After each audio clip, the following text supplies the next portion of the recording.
华视在地新闻，继续来看行政院会早起时来通过公投不在籍投票法的草案，未来民众会当看管期来投这个公投票，这个草案要搁送立法院来审议。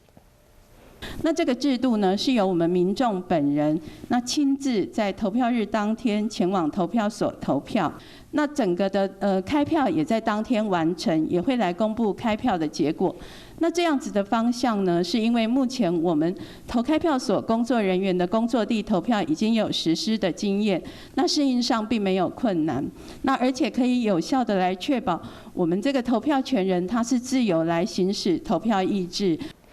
这个行政院会早起通过了，将要来开放到本国境内的移转投票，要事先来提出着申请。因为系统的建制需要半年的时间，民众若申请看管期来投票，选务作业嘛需要时间，而且这个草案嘛要搁送立法院审议通过，